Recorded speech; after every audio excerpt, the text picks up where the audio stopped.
હવે question number 5. Question number 5 ની પહેલા રકમ સમજી લઈએ શું કહેવા માંગે છે. બરાબર, નીચેની સંખ્યામાંથી સહ અવિભાજ્ય સંખ્યા કઈ છે? ચાલો હવે સહ અવિભાજ્ય સંખ્યા એટલે કેવી સંખ્યા? તમને ક્વેશ્ચન થાય તો સહ અવિભાજ્ય એટલે એવી કે જે બે સંખ્યાના સામાન્ય અવયવ હોય ને એ એક જ હોય, એક સિવાયની કોઈ પણ સંખ્યાના સામાન્ય અવયવ હોય નહીં, તો એ બેને કેવી કહેવાય? તો કે એની સહ અવિભાજ્ય સંખ્યા કહેવાય. આપણે દાખલો ગણીને સમજીએ, વધારે સારી રીતે સમજાશે. બરાબર, ચાલો પેલા આપણે 18 ના અવયવ પાડીએ. અહીંયા પાડો તો 18 ના અવયવ. ખબર જ છે તમને અવયવ કેવી રીતે પાડવાના. બરાબર, 1 થી જ ચાલુ કરવાના, નિયમ જ બનાવી લેવાનો આપણે. 2 9 18, કેટલા 3 3 6 18, ચોક નહીં 5 6 6 આવી ગયો. હાલો પૂરા અવયવ પૂરા. શું થયું? 1 2 3 6 9 અને 18. બરાબર, હાલો હવે 35 ના અવયવ પાડો તો 35 ના અવયવ પાડો. 1 થી જ ચાલુ કરવાનું, ખબર જ છે તમને. 2 વડે નહીં, 3 વડે ચાલશે. જો હવે 3 વડે ચાલશે કે નહીં એના માટે આપણે ચાવીઓ ભણી ને બધી ઈ થોડીક વપરાય મગજમાં, ફટાફટ થાય. દાખલો ગણવા ના જવાય. 5 ને 3 8, તો 8 છે, 3 નો અવયવી નથી, તો 3 વડે ભાગ ચાલે નહીં. 4 વડે નહીં, 5 વડે તો હાલે જ ને. એકમનો 5 છે, 5 7 35, 7 વડે તો હાલે જ છે. બીજે ક્યાંય હવાનો ભાગ ચાલશે નહીં. તો આના અવયવ કોણ કોણ મળી ગયા સામાન્ય? 1 5 7 અને 35. ચાલો હવે આ બેના સામાન્ય અવયવ જોવો તો સામાન્ય અવયવ કોણ છે? તો કે 1. એના સિવાય કઈ છે? 1 સિવાય આમાં કોઈ એનો સામાન્ય અવયવ છે? તો કે ના, 1 સિવાય એનો કોઈ સામાન્ય અવયવ નથી. તો આનો મતલબ એવો કે આ બે કેવી છે? એકબીજાની સહ અવિભાજ્ય સંખ્યા છે. તો અહીંયા શું લખાય મારે? તેથી ના 3 ટપકા કરું છું. બરાબર, તેથી 18 and 35 કેવી છે? સહ અવિભાજ્ય સંખ્યા છે. બરાબર, ચાલો હવે આવી રીતે આપણે બીજો દાખલો ગણી લઈએ. ચાલો બીજો દાખલામાં કોણ છે? 15. 15 ના અવયવ લખો તો. ચાલો 1 થી જ ચાલુ કરવાનું, ખબર જ છે. 3 5 15, બસ પૂરું. ચાલો આના અવયવ આવી ગયા 1 3 5 અને 15. 37 ના અવયવ પાડો તો. ખબર જ છે તમને 37 અવિભાજ્ય સંખ્યા છે, તો એનો 37 સિવાય એના કોઈ અવયવ હોય નહીં. તો આ પણ એક તો હોય જ ને એનો અવયવ. આનો અવયવ કોણ કોણ આવ્યા? 1 અને 37. બરાબર, તો આનો સામાન્ય અવયવ કોણ આવ્યો? 1 આવ્યો. કોણ આવ્યું? ખાલી 1. 1 સિવાય કાંઈ આવ્યું નહીં. કોઈ બીજો અવયવ એમાં એવો નથી કે જે સામાન્ય હોય. તો આ બેને કેવી કહેવાશે? તેથી કોણ? તો કે 15 and 37 કેવી છે? સહ અવિભાજ્ય સંખ્યા છે. બરાબર, ચાલો હવે આવ્યું આપણે ત્રીજો દાખલો. હાલો ગણો. 30 ના અવયવ પાડો. 1 થી જ ચાલુ કરવાનું, ખબર જ છે તમને. 2 ને ગણો તો 2 ગુણ્યા 15, 3 ને કરો તો 3 દાન 30, 4 નહીં હાલે, 5 હાલશે. હા 5 6 30, 7 વડે 8 9 10, 10 વડે તો હાલી ગયું. બરાબર, બસ પૂરું. તો આના અવયવ લખો. 1 2 3 5 6 10 15 અને 30.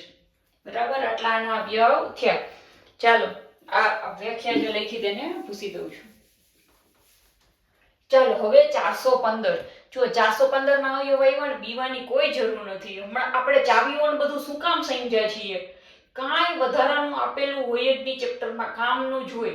તમને એવું હોય કે હું આ એક ટોપિક ઉલાડી દઉં, કે આ એક ટોપિક સ્કીપ કરી દઉં ને બાકીનું હું એમને એમ કરી લઈશ, એવું હાલે નહીં. તમારે ગણવું જ પડે. જો એ ચાવીઓ તમે સરસ રીતે સમજ્યા હોય તો અવયવ પાડતા જરાય વાર ના લાગે. ચાલો જુઓ કેવી રીતે આપણે અહીંયા ચાવીઓનો ઉપયોગ કરીશું હમણાં, એટલે તમને સમજાય. તમે એકલા ગણતા હોય ને જ્યારે, કોઈ બીજી રકમ તમે કંઈ એક્સ્ટ્રા પ્રેક્ટિસ વર્કના દાખલા સોલ્વ કરતા હોય, તમારી જાતે ક્યાંયથી બીજી જગ્યાએથી તમને ઉદાહરણના દાખલા હોય, ઉદાહરણમાં કંઈ બીજી રીતે આપેલું હોય, આ રીતે નથી આપેલા ઉદાહરણમાં સામાન્ય અવયવ વાળા દાખલા, તો તમને ઈ દાખલા આપેલા હોય ઈ તમારે આ રીતે ગણવા હોય તો તમને આઈડિયા આવે કે કઈ રીતે અવયવ આવ્યા છે. બરાબર, 415 ના છે ને, તો ચાલો પેલા તો આપણે ઈ જ કરવાનું, 1 વડે ચાલુ કરવાનું. બરાબર, 2 વડે ભાગ ચાલે તો કે ના ચાલે. શું કામ? એકમનો કેવો છે? બે એકી સંખ્યા છે એટલે 2 વડે ચાલશે નહીં. 3 વડે ચાલે 3 વડે ચાલે કે નહીં, આખાનો ભાગાકાર કરવામાં જવાય નહીં મારે 415 ભાગ્યા 3. પેલા ચાવી જોઈ લેવાય. 5 ને 4 9. જો અહીં કરો તો 5 ને 1 6 4 10. તો 10 નો ટોટલ કેટલો આવે? 1. તો 3 ના પાડામાં ક્યાંય 1 આવે નહીં, એટલે 3 વડે પણ ભાગ ચાલશે નહીં. 5 વડે ચાલશે કે નહીં? જો જેમાં છેલ્લો એકમનો 5 હોય ને એટલે 5 ની ચાવી લાગુ પડે, તો આનો ભાગ 5 વડે ચાલશે. બરાબર. તો 415 ભાગ્યા 5. 5 અઠ્ઠા 40. કેટલા બચ્યા? 1. ઉપરથી ઉતારા 5. 5 તેરી 15. બરાબર. આવી ગયું. 5 વડે ભાગ ચાલ્યો. કેટલા આવ્યા? તો કે 83 ગુણ્યા 5. હવે હાલો 6 વડે ચાલશે. જો 6 વડે ચલાવવા માટે શું નિયમ હતો? 2 વડે ચાલવો જોઈએ, 3 વડે ચાલવો જોઈએ.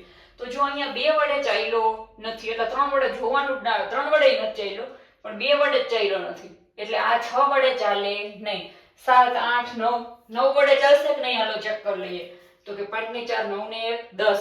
તો ઈ ક્યાંય 9 ના પાડામાં આવે નહીં, તો ચાલશે નહીં. તો 11 12 11 ના પાડાની 11 ની ચાવી લગાવો, જો ખબર પડશે. એકને મૂકીને કાઢા લીધા અને અહીંયા ઊભો લીટો આવશે. 5 ને 4 કેટલા થયા? 5 ને 4 9. અને આ કેટલા આવ્યા? 1. તો 9 માંથી 1 જાય તો 8. તો 8 છે એ 11 નો અવયવી છે નહીં, એટલે 11 વડે ભાગ ચાલશે નહીં. સમજાણું? આ બધી ચાવીઓ ક્યાં ઉપયોગમાં થતી હોય આટલે ફટાફટ આવડતા હોય.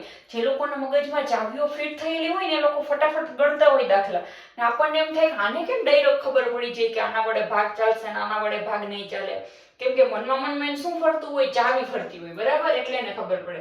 ચાલો 5 વડે ના ચાલ્યો, 11 12 13 14 15 વડે નહીં ચાલે. ચાલો ટ્રાય કરી લઈએ એકવાર 15 વડે. જો તમને બતાવી દો, ચાલશે જ નહીં. જોઈ લઈએ તો આપણે, કદાચ ચાલી જાય તો. લાગતું તો નથી પણ કદાચ ચાલી જાય. બરાબર. ચાલો 15 એકા 15. 15 દુ 30. કેટલા વધ્યા અહીંયા? 11. ને ઉપરથી ઉતાર્યો 5. 15 ના પાડામાં ક્યાં 115 આવતું નથી. 15 સત્તા 105 ને 15 અઠ્ઠા 120, એટલે ચાલશે નહીં. બરાબર. 15 વડે ના ચાલ્યો તો 20 વડે તો ના જ ચાલે, કેમ કે અહીં 0 નથી. બરાબર. હવે 25 વડે નહીં ચાલે. બસ તો પૂરું. તો આના અવયવ કોણ મળી ગયા આપણને? 1 5 83 અને 415. બરાબર.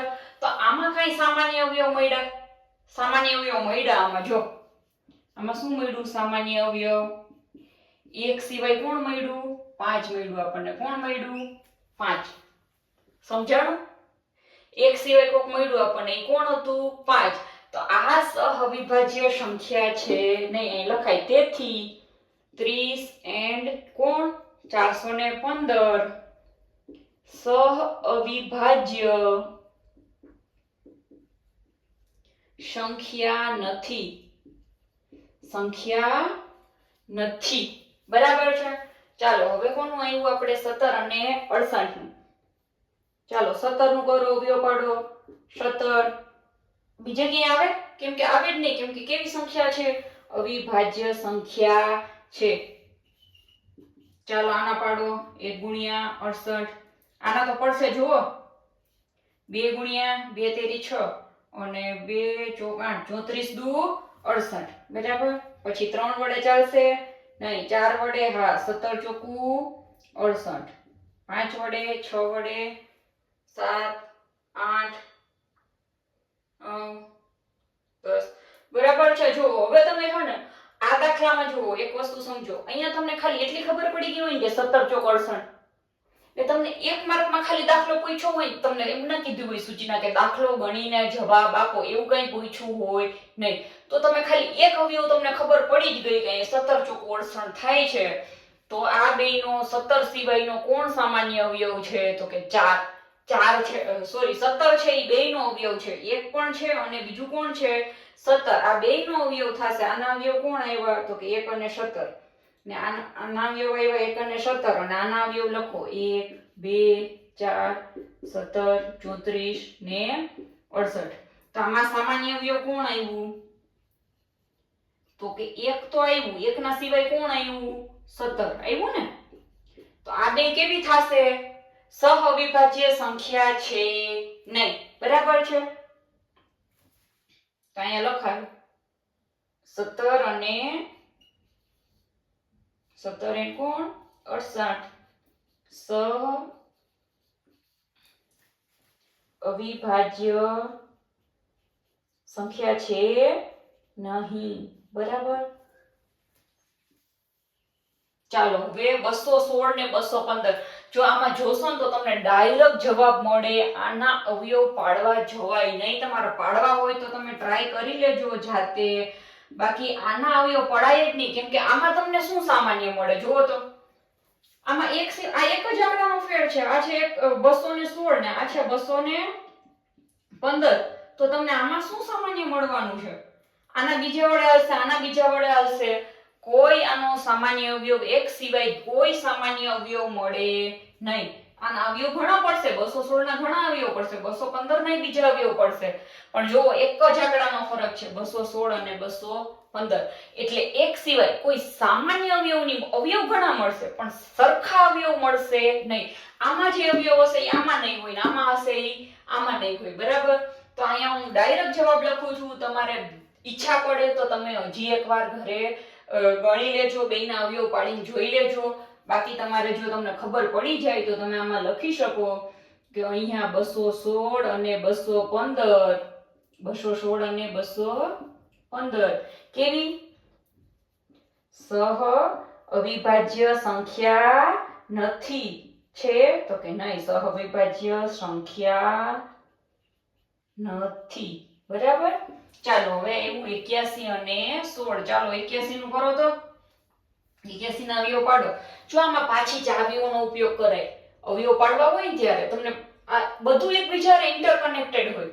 એવું ના હોય કે આને મૂકો આ મૂક્યું હાલો ઓલું તો ગયું, એવું ના હોય. જો અવયવી અવયવ ચાવીઓ બધું જ અત્યારે આની અંદર ઉપયોગ થતું હશે મનમાં. સમજાણું? ચાલો 81 ના અવયવ પાડો. 1 ગુણ્યા 81 તો હોય જ. પેલા 2 વડે ભાગ તો ચાલે જ નહીં કારણ કે અહીંયા એકી સંખ્યા છે. 3 વડે જોઈ લ્યો 8 ને 9. હા 3 વડે ભાગ ચાલશે તો કેટલા તેરી જો તમે જ્યારે ભાગાકાર કરશો ને ત્યારે તમને મળશે 27 તેરી 81. બરાબર. 4 વડે નહીં ચાલે, 5 6 7 8 9 વડે જુઓ તો 8 ને 9. હા 9 આવ્યા તો 9 વડે ચાલશે તો કોણ થશે? 90 81. ચાલો હવે કોઈ બીજા અવયવ મળશે નહીં. તો આના 81 ના અવયવ કોણ કોણ મળ્યા આપણને? તો કે 1 3 9 9 એક જ વાર લખાય તો ખબર છે ને આપણને 27 અને 81. ચાલો હવે 16 ના અવયવ પાડો તો. ચાલો 1 થી જ ચાલુ કરવાનો આપણનો નિયમ ખબર જ છે. 2 અઠ્ઠા 16 ચોકે ચોકે 16 પૂરા. હાલો આના અવયવ જોવો તો 1 2 4 8 અને 10. ચાલો આમાં એક સિવાય કાંઈ સામાન્ય અવયવ મળ્યો નથી. તો અહીંયા શું લખાય તમારે? તો કે 81. આ તેથી 81 અને કોણ છે આપેલું? 16. કેવી? તો કે સહ અવિભાજ્ય સંખ્યા નથી. છે કે નહીં? તો કે નથી. શું કામ? કારણ કે આનો સામાન્ય અવયવ શું આવ્યું? ખાલી 1, બીજું કોઈ આવ્યું નહીં એટલે થશે નહીં. ચાલો કઈ રીતે દાખલા ગણવા એ પણ આપણે સમજ પડશે કે આ રીતે દાખલા લખવાના હોય. બરાબર છે. ચાલો હવે નેક્સ્ટ દાખલો. હવે ક્વેશ્ચન નંબર 6. ચાલો ક્વેશ્ચન નંબર 6 શું કહેવા માંગે છે? એક સંખ્યા 5 અને 12 વડે વિભાજ્ય છે તો તે સંખ્યા બીજી કઈ સંખ્યા વડે વિભાજ્ય હશે? તો આ તો ચોખ્ખી જ વસ્તુ છે. 5 અને 12 બે વડે વિભાજ્ય છે તો એ સંખ્યા બીજી કઈ સંખ્યા વડે વિભાજ્ય હોય? તો કે 12 પંચા 60.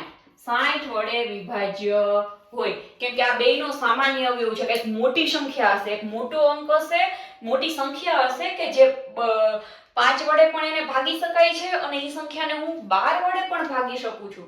તો હવે મને એવી કઈ સંખ્યા મળશે કે જે આ બે વડે ભાગી શકાય? તો કે 12 પંચા ને 60. 60 વડે ભાગી શકાશે એ સંખ્યાને. બરાબર. ચાલો હવે એવું છે તમને શું આપ્યું છે? એક સંખ્યા 7મો ક્વેશ્ચન. બરાબર. આ સ્વાધ્યાયનો છેલ્લો ક્વેશ્ચન. એક સંખ્યા 12 વડે વિભાજ્ય છે તો તે સંખ્યા બીજી કઈ સંખ્યા વડે વિભાજ્ય હોય?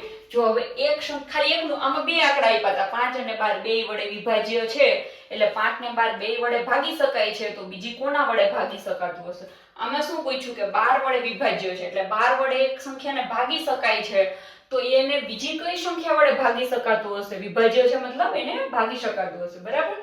તો જો આનો એક સામાન્ય નિયમ છે, જે પણ સંખ્યા હોય ને, કોઈ સંખ્યાને હું 12 વડે ભાગી શકું તો 12 ના જેટલા પણ અવયવ હોય ને એ બધા વડે હું એક સંખ્યાને ભાગી શકું. ધારો કે 24 છે, 24 ને હું 12 વડે ભાગી શકું તો કે હા 12 દુ 24. તો 24 ને હું બીજા કોના વડે ભાગી શકું તો 12 ના અવયવ જેટલા પણ છે ને, 12 થી નાના 12 ના જેટલા પણ અવયવ છે એ બધા લખો તો હાલો, એ બધા વડે ભાગી શકાશે. જુઓ 1 2 3 4 6. બરાબર. 12 ના અવયવ પાડવા માટે હું તમને અહીંયા પણ સમજાવું. ચાલો આપણે કેવી રીતે અવયવ પાડતા હતા તો 1 ગુણ્યા 12, 2 ગુણ્યા 6, 3 ગુણ્યા 4, આવી રીતે અવયવ પાડતા હતા. 6 અવયવ મળ્યા છે. બરાબર. આમાં કોઈ રહી ગયું છે? ના, બધા આવી ગયા. 1 2 અને છેલ્લું કોણ આવ્યું? 12. તો 12 તો ઈ છે જ, 12 નું તો પૂછ્યું જ છે, તો 12 સિવાયની. બરાબર. આપણે લખીએ છીએ 12 સિવાયના અવયવ લખીએ છીએ.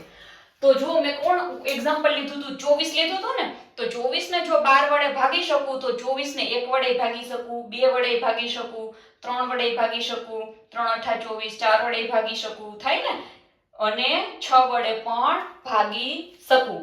બરાબર છે. ચાલો, આઈ હોપ તમને સ્વાધ્યાય 3.4 પણ સરસ રીતે સમજાઈ ગયું હશે. જો કોઈ પણ ડાઉટ છે તો કમેન્ટ બોક્સમાં જરૂરથી કહેજો. આપણે પૂરી ટ્રાય કરીશું, જો ટાઈમ હશે તો પૂરી ટ્રાય કરીશ કે તમને એનું વધારે સારી રીતે એક્સપ્લેનેશન આપું. અને જો યુઝફુલ થયો હોય વિડીયો તો જલ્દીથી તમારા ફ્રેન્ડ્સ અને ફેમિલી મેમ્બર સાથે શેર કરો. Thank you. અને નેક્સ્ટ વિડીયોમાં જરૂર કન્ટિન્યુ કરજો. સ્વાધ્યાય 3.5 નેક્સ્ટ વિડીયોમાં કરીએ છીએ. Thank you.